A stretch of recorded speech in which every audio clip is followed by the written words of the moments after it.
Hello students, so in this video we are going to learn about SCF and LCM.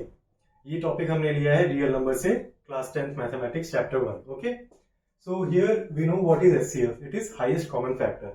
But बच्चों को इसका exact जो sense है वो उनको पता नहीं होता है. ऑल्दो उनको मेथोडोलॉजी पता है कैसे सॉल्व करना है, कैसे दो नंबर्स का SCF या LCM फाइंड आउट करना है, बट बेसिकली SCF होता क्या है, LCM होता क्या है, इसकी क्लैरिटी बच्चों को नहीं रहती है. 80 to 90% जो बच्चे होते हैं वो आफ्टर 10th कभी इसके बाद उनसे जल्दी डायरेक्टली पूछा भी नहीं जाता है और वो आगे चल के लॉन्ग टर्म में फिर इसको भूल भी जाते हैं, बिकॉज कंसेप्चुअली कभी इन सब चीजों को उन्होंने अंडरस्टैंड किया नहीं होता है. सो इस वीडियो में मैं ट्राई करूंगा कि मैं आपको SCF और LCM के बारे में एकदम बेसिक नॉलेज दूं, जिसके बाद आप एकदम क्रिस्टल क्लियर हो जाओ कि लाइफ में फिर कभी आपको रिवाइज करने की जरूरत ना पड़े कि LCM क्या होता है, SCF क्या होता है. So let's start with SCF. SCF का जो नाम होता है full, this is your highest common factor, और इसका एक दूसरा नाम भी होता है, I have written here, greatest common divisor. Okay, so divisor का काम क्या होता है? डिवाइजर का काम होता है किसी भी नंबर को डिवाइड करना. आप किसी नंबर को जिस नंबर से डिवाइड कर रहे हो तो उसको हम डिवाइजर कहते हैं. ओके, सो हमें क्या लेना है, ऐसा highest common divisor. Common among आपके ऐसे दो नंबर हो सकते हैं, तीन नंबर हो सकते हैं, डिपेंडिंग अपॉन द क्वेश्चन कि आपसे पूछा क्या गया है कि कितने नंबर्स का आपको SCF या LCM फाइंड आउट करना है. सो हम एक बेसिक एग्जांपल इसके बाद लेंगे दो नंबर्स का, पर मैं आपको उसके बारे में बता देता हूँ. लेट्स सपोज कि हमने कोई नंबर लिया, ओके, और वो नंबर को भी हम वेरिएबली मान लेते हैं, लाइक M and N. हमारे पास दो नंबर हैं, one is your M and second is your N. अब हमसे पूछा गया कि इन M और N का हमें SCF फाइंड आउट करना है. सो हम ऐसे हम वो कौन सा नंबर होगा, बेसिकली SCF होगा क्या, M और N का वो नंबर, पूरी नंबर लाइन में हम उस एक नंबर को ढूंढेंगे जो हाईएस्ट नंबर होगा that can divide M and N completely. Completely divide मतलब हमारा रिमाइंडर उसमें क्या रहेगा, 0 रहेगा. बड़े से बड़ा नंबर जो आपके सब्जेक्ट नंबर्स को कंप्लीटली डिवाइड कर दे, ऐसे नंबर को हम SCF कहते हैं. आई गेस अभी मैं आपको एग्जांपल के थ्रू जब समझाऊंगा तो आप और क्लियर हो जाओगे इस चीज को लेकर के. हमारे पास यहाँ पे दो नंबर दिए गए हैं, हम इसे स्कूल मेथड से यूज कर अभी सॉल्व करेंगे, लाइक स्कूल में कैसे सॉल्व करा जाता है इसको. सो हम प्राइम फैक्टराइजेशन मेथड का यूज करेंगे. हमारे पास दो नंबर हैं 27 एंड 36. सो हम 27 का प्राइम फैक्टराइजेशन करेंगे. ओके, हमने 3 टाइम्स किया, it will be 9. Again we will divide with 3, it will again come 3. Again we will divide with 3, we will end up with 1. Right, हमारे पास एंड में 12. सेम हम 36 के साथ करेंगे. हमने लिया 36, हमने इसका प्राइम फैक्टराइजेशन किया, हमने इसको 2 से किया, we got 18.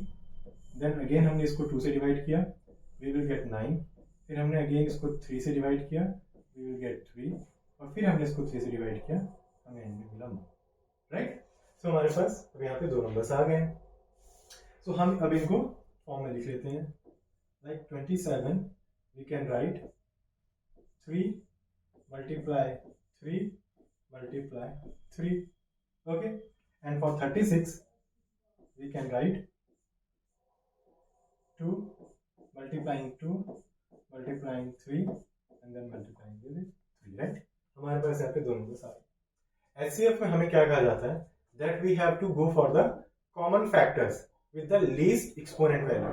इसका मतलब ये हुआ कि हमें जो यहाँ पे 27 के प्राइम फैक्टर्स आए हुए हैं और जो 36 के प्राइम फैक्टर्स आए हुए हैं, इनमें से हमें कॉमन नंबर सिलेक्ट करने हैं जो कॉमन प्राइम फैक्टर्स हैं, और उनमें भी वो वाले जिनका एक्सपोनेंट मतलब पावर कम से कम है. सो पहले इनमें कॉमन कौन से हैं आपके प्राइम फैक्टर्स. हमारे पास जो कॉमन प्राइम फैक्टर है इज अवर 3. 27 में 3 टाइम्स आया है और 36 में वो 2 टाइम्स आया है. सो हम इनमें से अब कौन सा सिलेक्ट करेंगे, we will select the second one, दो बार जिसमें आया हुआ है. It means 3 square. This will give you 9. Okay, so here your 9 is your SCF, highest common factor. अब आप इस चीज का एक बार सेंस समझिए, 9 है क्या.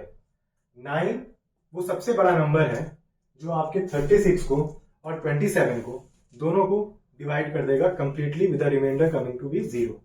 ओके, वो इनको कंप्लीटली डिवाइड कर देगा. लेट्स सी, जब आप 27 को डिवाइड करेंगे 9 से तो आपको क्या मिलेगा, 3 मिलेगा. और जब आप 36 को डिवाइड करेंगे 9 से आपको क्या मिलेगी वैल्यू, आपको मिलेगी वैल्यू 4. तो आप देख सकते हैं कि 9 ने यहाँ पे 36 को कंप्लीटली डिवाइड कर दिया, आपका रिमाइंडर आया 0, और उसी 9 ने फिर आपके 27 को भी डिवाइड किया और आपका रिमाइंडर आया 0 और आपका आंसर आंसर है 3, राइट। सो आपका जो एलसीएम, जो आपका एचसीएफ होता है, वो आपका दो नंबर्स को कंप्लीटली डिवाइड कर देता है with reminder coming to be 0। I hope आपको एचसीएफ कांसेप्ट समझ आ गया होगा। Now let's talk about LCM. LCM क्या होता है? LCM is your least common multiple. Least common multiple. अब इसको आप समझिए, मैं आपको दो नंबर देता हूं, सेम जैसे मैंने पिछली बार दिए थे। आप एज्यूम करिए कि आपके पास एक नंबर m है और एक दूसरा नंबर n है। सो अब हम इसमें क्या करेंगे, इसमें हम नंबर लाइन पे वो नंबर सर्च करेंगे, वो सबसे छोटा नंबर, ओके, जिसको m भी डिवाइड कर दे और n भी डिवाइड कर दे। पहले ये नंबर डिवाइड हो रहे थे एचसीएफ में, अभी एलसीएम में डिवाइड करेंगे। समझ रहे हैं आप? ये डिफरेंस यही इतना है। एचसीएफ में क्या होता है, हम वो नंबर ढूंढते हैं जो दोनों को डिवाइड कर दे, और एलसीएम में हम वो नंबर ढूंढते हैं जो डिवाइड हो जाए इन दोनों नंबर से, सबसे छोटा नंबर। तो फॉर दिस प्रीवियस स्लाइड पे जाकर के हम देखते हैं, भी सेम एग्जांपल लेते हैं। हमारे पास यहाँ पे उनके प्राइम फैक्टराइजेशन लिखे हुए हैं, अब हमें इसमें एलसीएम फाइंड आउट करना है, राइट। सो एलसीएम में क्या कहते हैं, एलसीएम की अगर आप डेफिनेशन देखेंगे तो उसमें हमें सारे कॉमन फैक्टर्स को एक साथ सिलेक्ट करना होता है with greatest exponent power, right. उनका जो सबसे बड़ा होगा। अब देखिए, अब यहाँ पे आपका अगर मुझे एलसीएम लिखना है, यहाँ पे सेम नंबर से हमारे पास 27 और 36, हमें इनका एलसीएम लिखना है, राइट। सो हम क्या करेंगे, इसमें जितने भी इनके कहते हैं कॉमन प्राइम फैक्टर्स हैं, एक हमारे पास 3 है और दूसरा हमारे पास 2 है। इन दो नंबर के अलावा हमारे पास कोई और है प्राइम फैक्टर नहीं है। बट अब बात आती है कि कितने सिलेक्ट करते हैं, राइट। यहाँ पे 27 में जो आपका 3 है, आप देख सकते हो it is your 3 cube, right. और यहाँ पे अगर मैं लिखूंगा, so I can write 2 to the power 2 square, और यहाँ पे आएगा आपका 3 स्क्वायर, राइट। सो अगर मैं 3 सिलेक्ट कर रहा हूं तो मैं मैक्सिमम पावर सिलेक्ट करूंगा इस बार। So I will choose 3 to the power 3, और जब सेकंड में आऊंगा तो मैं यहाँ पे जो हाईएस्ट पावर है 2 वो सिलेक्ट करूंगा स्क्वायर, और जब मैं इनको मल्टीप्लाई करूंगा I will end up with 108। Okay, अब आप इस चीज को समझिए, 108 का मतलब क्या हुआ, इसका सेंस क्या है। देखिए, हमारे पास वहां पे जो दो नंबर थे वो कौन से थे, वो थे हमारे 27 एंड 36, राइट। सो 27 एंड 36, ये दोनों नंबर हमारे 108 को कंप्लीटली डिवाइड कर देंगे, कंप्लीटली इनको डिवाइड कर देंगे। ये आएगा 3 times and this will give you 4 times.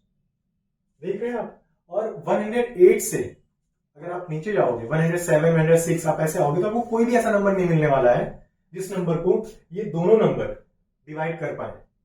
सो ये पहला ऐसा नंबर है जो सबसे छोटा नंबर है, सबसे पहला नंबर है जिसको आपके दोनों नंबर डिवाइड कर दे रहे हैं कंप्लीटली।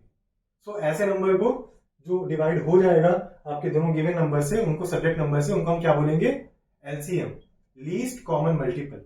ये सबसे छोटा नंबर है, इसके बाद आपको आगे बड़े नंबर मिलेंगे, लेकिन सबसे छोटा नंबर जो है वो एक ही है, वो ये है, यहीं से स्टार्टिंग हुई है, यही वो पहला नंबर है जो इन दोनों नंबर से डिवाइड हो जाएगा। आई गेस आपको ये वाला कंसेप्ट समझ आ गया। इसके बाद हम बात करते हैं इस फॉर्मूले की। ये आपकी सीबीएसई की बुक में दिया हुआ है and it is very useful, even ये कॉम्पिटिशंस में भी बहुत ज्यादा यूजफुल होता है। ये क्या कह रहा है, इसमें क्या आपको मैं अगर इस फॉर्मूले के बारे में समझाऊं तो ये कह रहा है, अगर आप एचसीएफ, दो नंबर एम एन एन का जो एचसीएफ है और एम एन एन का जो एलसीएम है, अगर आप इनको मल्टीप्लाई करोगे और वो जो नंबर है जो एम एन एन, उनका जो प्रोडक्ट होगा वो हमेशा सेम होगा। एक बार क्रॉस चेक कर लेते हैं, हमारा नंबर क्या था जो हमने इससे पहले सॉल्व किया था, वो था हमारा 27 एंड 36, राइट। सो हमारा जो यहाँ पे नंबर था that was 27 multiplying by 36, right. और जो हमारा एचसीएफ आया था वो आया था 9, इसको हमने मल्टीप्लाई किया, हमारा एलसीएम कितना था 108। अब आप इसको मल्टीप्लाई कर दीजिए 972, और जब आप इन दोनों नंबर को मल्टीप्लाई करेंगे तो आपको मिलेगा 972। कितना सिंपल है, राइट। अगर आपको दो नंबर दिए हो, उनमें से उनका एक एचसीएफ या एलसीएम आपको दिया हो और आपसे फिर दूसरी क्वांटिटी पूछी गई हो, आइदर एचसीएफ पूछा गया हो या एलसीएम पूछा गया हो, तो आप इस इक्वेशन का यूज करके डायरेक्टली उनका आंसर निकाल सकते हैं। ये बहुत ज्यादा यूजफुल होने वाला मेथड है और ये बहुत बेसिक भी है। एक या दो बार आप प्रैक्टिस करेंगे, आपको याद करने की जरूरत नहीं होगी, ये ऑटोमेटिकली आपके सबकॉन्शियस माइंड में आ जाएगा अच्छे से, राइट। इसके बाद चलिए अब मैं आपको एक दूसरा मेथड बताता हूँ। This is your difference method. ये आपके सिलेबस में नहीं है, पर ऑल्दो आपको पता होना चाहिए। क्या पता कब कोई ऐसा क्वेश्चन आ जाए जिसमें आपको जल्दी सॉल्व करना हो और आपके पास प्राइम फैक्टराइजेशन जितना लंबा टाइम ना रहे आपके पास कि आप उसको प्राइम फैक्टराइजेशन करो, फिर सिलेक्ट करो, फिर सॉल्व करो। सो ऐसे में क्या करना होगा, जो दो नंबर आपको दिए गए हैं इनका डिफरेंस निकाल लीजिए। जैसे मेरे को इन दो नंबर का एचसीएफ निकालना है, राइट। अब ये जो डिफरेंस मेथड है ये आपको एचसीएफ देता है। डिफरेंस मेथड आपको एचसीएफ देगा, एलसीएम नहीं देगा। ओके, सो अब देखिए इसे कैसे करना है। इन दो नंबर्स का जो डिफरेंस आएगा वो आएगा आपका 85। ओके, जो 85 है क्या ये इनको डिवाइड कर पाएगा? नहीं कर पाएगा। सो हम इसके अब प्राइम फैक्टराइजेशन पे जाएंगे। तो जब हम इनका प्राइम फैक्टराइजेशन करेंगे हमारे पास वैल्यू आएगी 17 एंड 5। ये तो वैल्यू आई 5 से, ये नंबर डिवाइड होंगे क्या दोनों? नहीं होने वाले हैं, राइट। 17 से, यस 17 से हो जाएंगे। समझ गए? हमें क्या मिल गया एचसीएफ? हमारे इन दोनों नंबर का हमारा एचसीएफ है 17। अब आपको अगर एलसीएम भी निकालना हो तो प्रीवियस फॉर्मूला अगर आपको याद हो तो हम कैसे कह सकते हैं?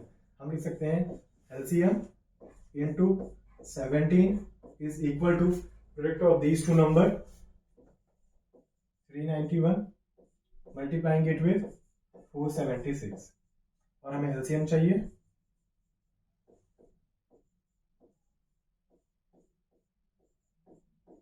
तो हम इसको डिवाइड कर देंगे 17 से और यहाँ पे आपका आंसर आ जाएगा। यहाँ से आपको एलसीएम भी मिल जाएगा। सो कितनी कूल ट्रिक है ये डिफरेंस मेथड। पर ये डिफरेंस मेथड आपके सिलेबस में नहीं है, सो इसको एग्जाम में मत करिएगा। इससे आप क्रॉस चेक कर सकते हैं। आपने जो क्वेश्चन सॉल्व किया है अगर आपको डाउट आ रहा है तो आप इसे क्रॉस चेक करके चेक कर सकते हैं। आई होप आपको एचसीएफ और एलसीएम इन दोनों चीज का डिफरेंस समझ आ गया हो कि ये होते क्या, और इस वीडियो के बाद शायद आप लाइफ में कभी भूलोगे। Thank you for watching this video. Stay healthy, stay strong. Thank you.